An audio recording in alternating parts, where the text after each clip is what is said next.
ಓಂಕಾರ ಒಮ್ಮೆ ಪ್ರಾಣವಾಯು ತಗೊಳ್ಳಿ. ಓ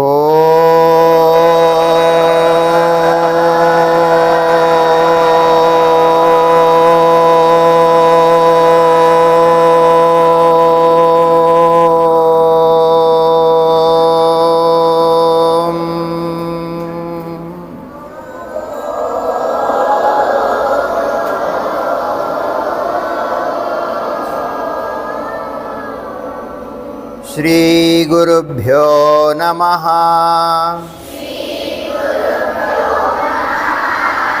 ಗುರುರ್ಬ್ರಹ್ಮ ಗುರುರ್ವಿಷ್ಣು ಗುರುದೇವೋ ಮಹೇಶ್ವರಃ.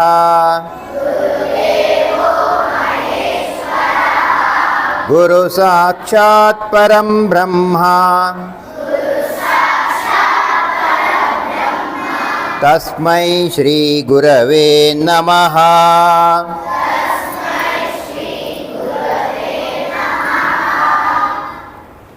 ಬಂಧುಗಳೇ, ಪುಟಾಣಿ ಮಕ್ಕಳೇ, ಇವತ್ತು ನಮ್ಮ ಸಂಕಲ್ಪ ಬೇಸಿಗೆ ಶಿಬಿರ ಸುಮಾರು 18 ವರ್ಷಗಳಿಂದ ನಡ್ಕೊಂಡು ಬರ್ತಾ ಇದೆ.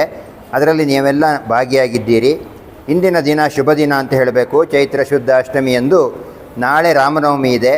ಹಿಂದಿನ ದಿನ ಹರ ಮುನಿದರು ಗುರು ಕಾಯುವನು ಎಂಬಂತೆ ಗುರುಗಳ ದರ್ಶನವಾಗಿದೆ ನಮಗೆ.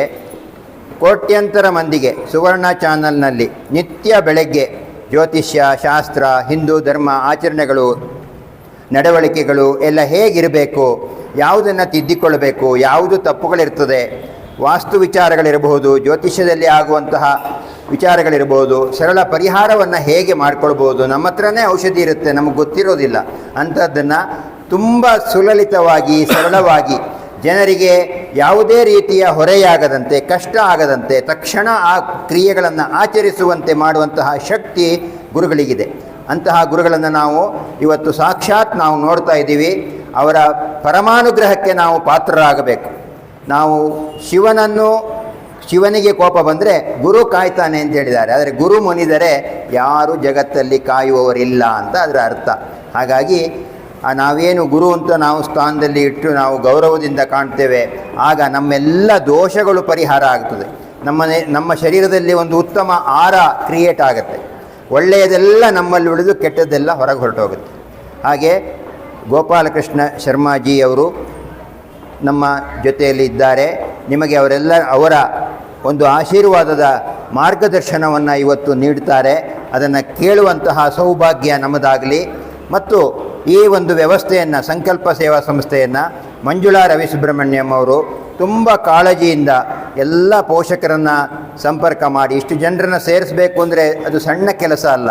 ಪ್ರತಿಯೊಬ್ಬರನ್ನೂ ತಿಳಿಸಿ ಅವರ ವಿಚಾರಗಳನ್ನು ತಿಳ್ಕೊಂಡು ರಿಜಿಸ್ಟರ್ ಮಾಡಿಕೊಂಡು ಆ ಮಕ್ಕಳನ್ನು ಕೇರಾಗಿ ನೋಡಿಕೊಂಡು ಅವರಿಗೆಲ್ಲ ಟೈಮಿಗೆ ಯಾವ್ಯಾವುದು ಯೋಗ, ಕ್ರೀಡೆ ಅಥವಾ ಡ್ರಾಯಿಂಗ್, ಹಾಡು, ಸಂಗೀತ, ನಮ್ಮ ಹಿಂದೂ ಧರ್ಮದ ಪರಿಕಲ್ಪನೆಯಲ್ಲಿ ಏನೇನಿದೆ ಆಚರಣೆಗಳು, ಅದನ್ನೆಲ್ಲ ಹೇಗೆ ಮಾಡಬೇಕು ಅನ್ನೋದನ್ನು ಇಲ್ಲಿ ಕಲಿಸಿಕೊಡ್ತಾ ಇದೆ.